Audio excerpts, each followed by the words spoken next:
doing? Good. Come on in. I'm Shannon. Shannon, I'm Kelsey. Nice to meet you. Nice to meet you too. So go ahead and sit down. You want any water or anything to drink? I'm okay right now, I think. Okay. Thank you. Right. So what brings you in today? Okay, well, I'm very interested in food and nutrition, kind of always have been. And I've recently watched, a few documentaries about, Food Inc. and some other specials on like the doctors and Dr. Oz and whatnot. And so I've really become concerned with the way animals are treated. And so I feel, a real strong desire to, I think, become vegan. And, I've heard a lot about, there's a right way and a wrong way to do it. Okay. So I think I kind of wanted to come to you for some advice and just to figure out what foods I need to eat and kind of how much. Okay. So. Okay. Well, tell me a little bit about what you eat now. And do you mind if I take some notes? Oh, sure. Let's see, typical day for me, I'll normally have like oatmeal in the morning. Okay. With some milk and maybe some nuts and some fruit. Okay. And normally have a snack of like vegetables and maybe some low-fat cheese. Okay. And then for lunch, I really like a lot of like bean salads. Okay.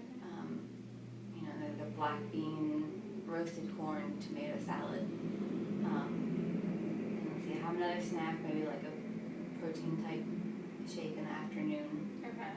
And then for dinner I'll have, I love red meat unfortunately, so I normally have maybe like, some chopped steak and some vegetables, Okay. maybe sweet potato. And sometimes, I have a sweet tooth, so maybe I'll have like a cookie for dessert in the evening. Okay. And what kind of drinks do you usually drink at your meals? Definitely coffee in the morning. Okay. And then normally, so coffee and milk in the morning. And then normally just water throughout the day. Okay. But in the afternoon I'll normally have another coffee too. Okay. Okay. I don't do any kind of like fruit juices or Okay. maybe like a diet soda every once in a while, Okay. but that's about it. Okay. Okay, so you mentioned that you really do like meat.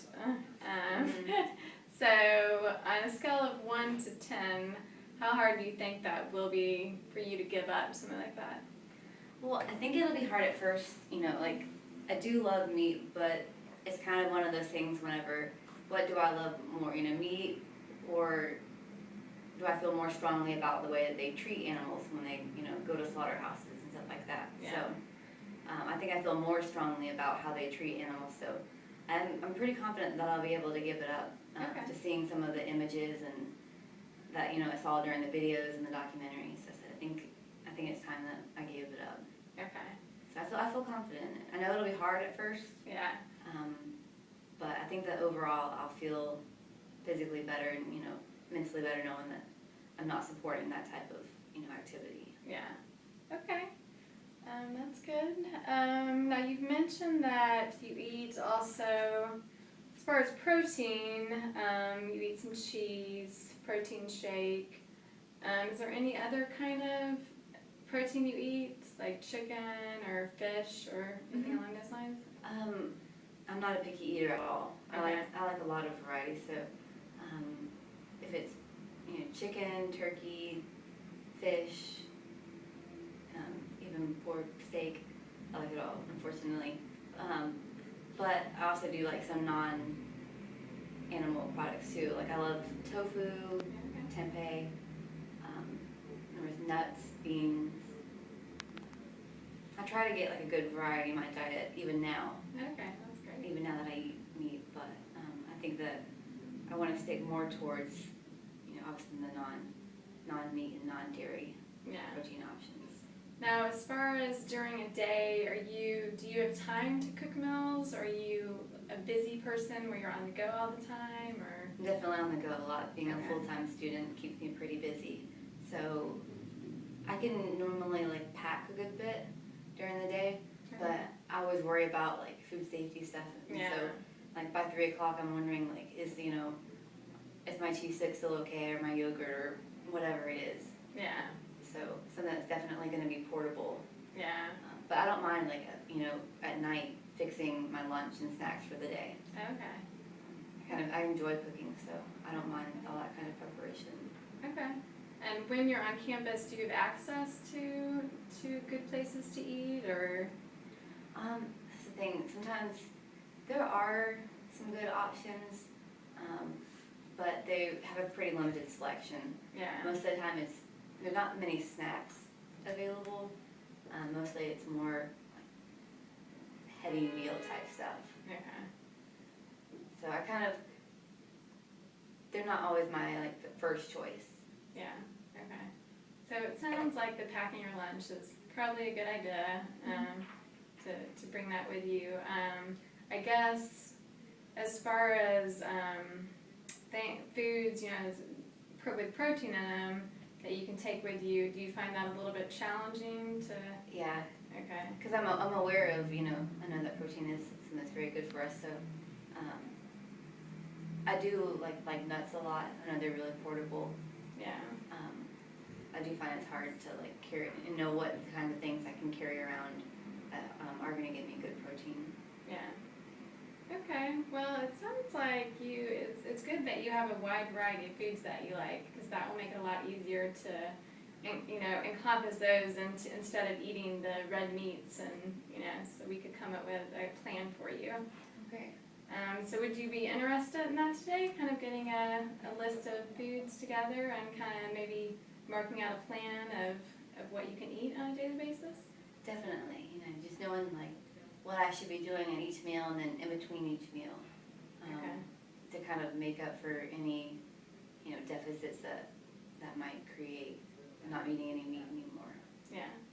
And I think that one of the things that I love about me is that it is very satisfying. Yeah. It tends to be a little more filling to me.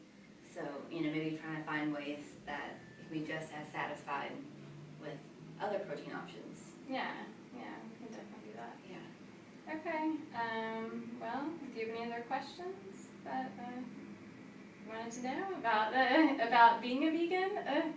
Yeah, well, I know that it's, hard to eat out at restaurants and stuff like that. So, maybe we can look at that another time, is how to kind of look out of a menu and, see what types of, asking them not to use butter, or, just being conscious of what I can order at a restaurant. Okay. I don't want to be too picky and because that kind of takes the fun out of the social aspect of it. Yeah. And it is difficult to go to a restaurant. I'm not going to say it's easy, because, I've been there, and it's hard, but there's definitely lots of options, and, most of the time the cook is, okay with changing up something a little bit, if it has butter, tell them no butter, or, Right. No oils, or whatever it is that, you want to stay away from. Right. And the thing is that it's kind of hard to explain to your friends, to be and it's a pretty big change. Yeah. And so, it's hard to justify that every time, oh, I can't eat that anymore, I can't eat this anymore, or that. So, I guess we'll see how it goes. Yeah. Okay. Well, yeah, let's definitely set up another appointment. Would you be willing to come back and see me in a few Sure. weeks? Definitely. Okay. Okay, and I'll go ahead and give you a list of, some good foods you can be eating. It sounds like a lot of them you're already eating. But that way you can kind of have a plan to go by, and then we'll see how it goes for a few weeks, and then you can come back in and we'll talk a little bit more, and hopefully I can help you out. Okay, great. All right. Well, thank you. Thank you so much. We'll go ahead and set up a time, and I'll call you and remind you about it. Okay. And I'll see you in a few weeks. Okay, All right. great. Thank you. Thank you so much. Nice meeting you. You too.